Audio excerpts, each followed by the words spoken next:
The Labour government has reportedly demanded unfettered access to the encrypted data on Apple's iCloud servers, which is undoubtedly an overreach of the right to privacy. So if you have any Apple device, iPhone, iPad, MacBook, etc., you'll want to watch the rest of this video because there's a setting that you might want to turn on, even though the setting relates to end-to-end encryption, which is what they are demanding access to. More about that a little bit later. As I say, this is undoubtedly, in my view, an overreach of data protection, the right to privacy in the UK.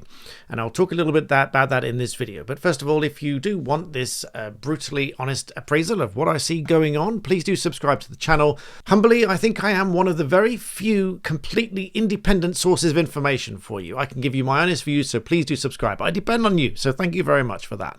So what's going on here? Now, let's backtrack a little bit. Now, the reason I started reading about this was because of the story of Labour sacking its health minister because of WhatsApp messages that have been exposed and leaked by someone in the group. Now, reportedly, there was a WhatsApp group comprising of Labour councillors and other officials in which various messages were exchanged. Now, just being a little bit objective for a moment, many people might exchange messages in what they think is a private and encrypted group, never ever meaning for those to be public, and therefore should we really take those seriously? But on the other hand, if people do exchange those kind of messages in private groups, are those the kind of people that we want in power? So there are two sides to this. On the one hand, you can think, well, people are entitled to a bit of privacy, a bit of a joke and a bit of a banter, and they shouldn't be sacked for what they exchange in private if they honestly believe that it's just a joke in private. On the other hand, do we really want those kind of people with those expressing those kind of views around other councillors, etc.? Well, as it turns out, some of these things often get leaked, even though they were in a private and encrypted group. So as I say, notwithstanding it was a private group, somebody snitched, and so that just serves the message that whenever you write something, you should assume that everybody reads it someday, and indeed that's what happened with some of these messages. So in a shocking exchange reported by GB News, this one message quoted referred to a 72-year-old constituent writing in about bin collections and after not voting for Labour. The message reportedly said, "Dear resident," not to the resident, I don't think, within the group, you understand, said, "Dear resident, fexpletive your bins. I'm re-elected and without your vote. Screw you. PS, hopefully you'll have croaked it by the all-outs." Now, I think we can all agree that's a bit of a vulgar message, but at the same time, there's this balancing act of things that are said maybe in the heat of anger, heat of frustration, or whatever, in private, and on the other hand, do we really want people that express those views and are willing to express those views to other councillors in, albeit a private group, if they are in their official capacity? Because clearly they are writing it from their official capacity in some sense of the word, because as it says, as it's reported to have said, I'm re-elected and without your vote. So he was talking in some sense from that capacity, in my view, you understand? But nonetheless, messages were reported and he's now been sacked and suspended from the party. Government spokesperson said the Prime Minister is determined to uphold high standards of conduct in public office and lead a government in the service of working people. He will not hesitate to take action against any minister who fails to meet these standards, as he has in this case. So even if you don't agree with it, I don't really think he can be criticised for this, because if that is the right call to make from a person in power, that is a person who is taking a leadership decision, saying that we don't want people that make these kind of comments, albeit in a private group, so they are sacked and suspended. Labour spokesperson confirmed that Andrew Gwynne's been administratively suspended as a member of the Labour Party. We're investigating comments made in this WhatsApp group. He's also reported to have made anti-Semitic remarks in the group, questioning if someone named Marshall Rosenberg was too militaristic or too Jewish, and asking if he was in Mossad. So I think you can agree these kind of messages to a lot of people are going to be disturbing and unacceptable. And so, as I said, there's that balancing act there. Some of you might think that what's said in private should remain in private, and other people might think that actually someone making those kind of comments doesn't deserve that kind of post. So, with all that said, that got me to thinking about messages that are encrypted. Now, WhatsApp has had its own little spat with governments about encrypted messages, both US and UK.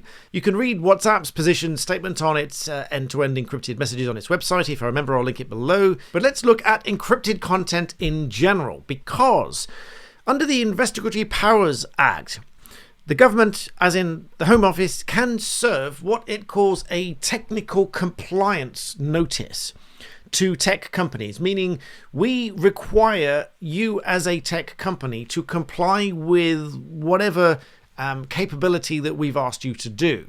And that might include providing access to certain data.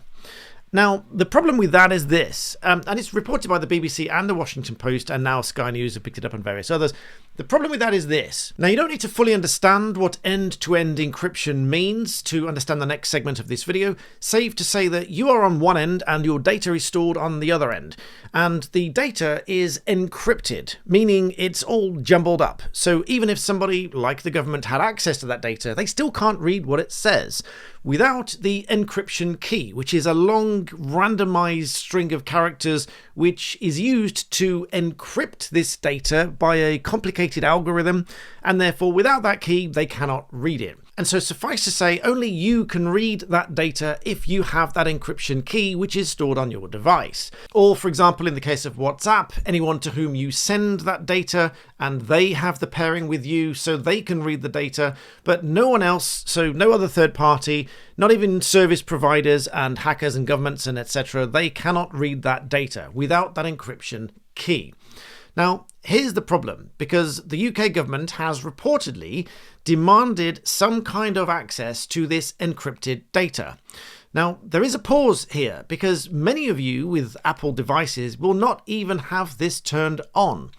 Now, I suggest you do turn it on, because if this is the attitude of the government so far, going after encrypted data. Now, I hasten to say that most people who are acting nefariously have probably already taken steps to encrypt their data, so it's them that the government's really going after and not you. If you've not even taken steps to encrypt your data, you've probably got nothing to hide. But you may still want to encrypt your data. So let me just pause to tell you how to do that first. So on your Apple device, let's take your iPhone, for example. Go into the settings, click your name or the logo at the top, which will take you to your Apple account. Then you're going to go down to your iCloud, where it says iCloud down there. And once in there, you can scroll down and you'll see Advanced Data Protection. Most of you, it'll probably be off. You'll want to turn that on. But that does come with a warning. When you turn it on, if you lose access to your account, nobody will be able to access or retrieve your data unless you have a backup contact to regain access to your data, or you have the recovery key. Now, I would strongly suggest that you keep that recovery key somewhere safe, and obviously not inside the account that it's designed to recover, because if you've lost access to that account and then you can't get access to the key to recover the account, you can't recover the account because you don't have the recovery key. So this long string of letters you'll have to store somewhere else. But once you've set those up and you are confident that you've got a contact set up in emergencies if you lose access to your account and the recovery key, then you can turn on this advanced data protection. And what this does is turn on this advanced end-to-end encryption, meaning not even Apple can see the data stored in your iCloud. Now, for those of you that are really security minded, this, I stress, is not a sponsored video, but as you know, I work with NordVPN. There's always a discount. I'll link that below. The reason I mention it now is that it comes along with Nord Locker, which is an encrypted cloud storage as well. So there's a discount for that, link below. Not a sponsored video, I stress, but the discount's linked below in case you want it, because I'm on the subject. Now, back to what's reportedly here. Now, the government neither confirms nor denies that they've made this request, but it's reported on the BBC as follows. They say the UK government has demanded to be able to access encrypted data stored by Apple users worldwide in its cloud service. Now, many people say, well, how can the UK government demand worldwide access? Well, the Investigatory Powers Act does allow the government to make these demands to companies for access worldwide. Whether they comply with it or not is an entirely other matter, which I'll come back to in a minute.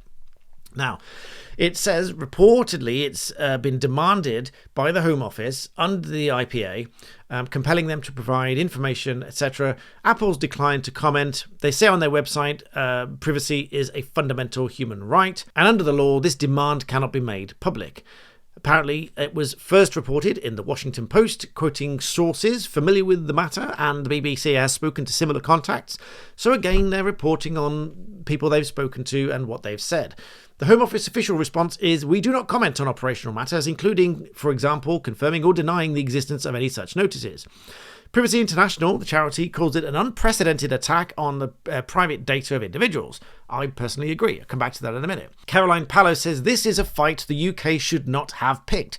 I agree, for reasons I'll come back to in a minute. They talk about backdoors. Now, this is just another way of having an access to the data. Now, as I've already explained, the use of end-to-end encryption means that not even Apple can see the data. It is an opt-in service, which is using the process that I've described to turn it on if you want your data encrypted. But the BBC is quick to report here that it's also important to notice that the government notice does not mean the authorities are suddenly going to start combing through everyone's data. They say it's believed that the government would want access to this data if there were a risk to national security. In other words, it would be targeting an individual rather than using it for mass surveillance. But the problem here is this.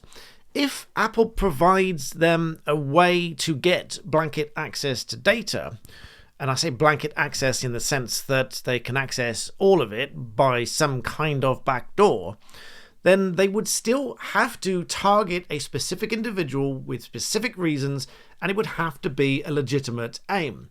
Now, that comes very clearly under the laws of data protection, because the European Court of Human Rights has consistently ruled that interference with Article 8, which deals with the right to privacy, is a three-part test that must be satisfied. Firstly, there's the legality test. There must be a clear and foreseeable legal basis upon which this right can be interfered with. Secondly, there must be a legitimate aim, so they must be pursuing a legitimate goal. And for example, that might be in the aim of national security, it may be in the aim of crime prevention, but that would have to be very, very specific. Otherwise, it can't be justified. For example, they can't say, well, generally in the interests of national security, we want access to everybody's data, just in case something goes wrong. That would not necessarily be a legitimate aim. And that brings us on to the third principle, which is proportionality. That any intrusion upon this right must be necessary and proportionate in order to achieve this legitimate aim. And so they would have to target a specific individual. They cannot just have blanket access, but it still flies in the face of Apple's commitment to privacy and security, which they insist is a fundamental human right and that end-to-end encryption is absolutely paramount. And so depending on the extent of this notice, if it has indeed been issued, because it's neither been confirmed nor denied, so depending on what it says, which you'll never find out because they won't report it, depending on what it says and depending on the scope of it, etc., it may well be open to significant legal challenges. Many of those may remain in private because of the national security elements. But the Investigatory Powers Act has come under significant scrutiny in general because of its broad scope and the questions over the effectiveness of any safeguards. And also it does have a sort of big brother approach to it. Are we living in a police state where the government can just request access to your data because they say so? And just to give you my real concerns over this, and it is a genuine concern here, because take, for example, if you're going into and out of an airport or any other kind of port for that matter, they can detain you under the Terrorism Act, Schedule 7, and demand all access to your devices, any information you have, which would include your PINs and that sort of stuff. They don't need a reason. They don't need reasonable suspicion to detain and question you, unlike other areas of law. So they don't have to have any prior suspicion or requirement of you having done anything wrong in order to question you under the Terrorism Act. And under Schedule 7, you have to comply, you have to answer the questions, you have to provide access to your data, etc. And so if this requirement for Apple to provide essentially blanket access, even if it were on a case-by-case basis, but blanket access to encrypted data, that obviously raises the question as to just how easily and readily they might invoke this power if Apple were to comply. My prediction is Apple won't comply. We've seen before in the US that Apple resisted a court order that was issued requiring them to provide new software to allow officials to access a phone. But before that came to any sort of conclusion, the FBI managed to access the device independently and the order was withdrawn. But I suspect something similar would happen here, or Apple would withdraw end-to-end encryption entirely rather than give the government access to the data which is otherwise encrypted. Because The only way of doing that, to my limited knowledge of encryption, is to provide some kind of master key, which would open up huge risks to everybody's data, because whenever you provide any additional access to data, you're opening up the risk of bad actors stepping in, stealing data, and defrauding people. So I can see a huge problem with this. I can see Apple refusing to comply, tying them up in legal knots, or just withdrawing the service altogether. And then whoever it was they were targeting will probably move their stuff elsewhere. As I say, this probably doesn't affect most of you anyway. I suspect that the people that they are really targeting have already got their stuff encrypted, and you, if you're acting perfectly lawfully, you probably don't have this turned on. I suspect, in fact, check and let me know in the comments if you've not even heard of this as an opt-in option on your Apple devices before now. I suspect many of you didn't even know it existed, but now you do.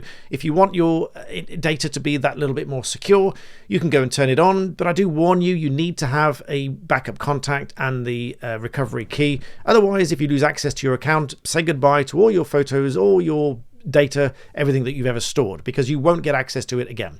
So I hope you found that interesting. Please do leave me your comments, your thoughts, and maybe like the video, share the video, subscribe to the channel. I'm really grateful for that. And as always, thank you for watching.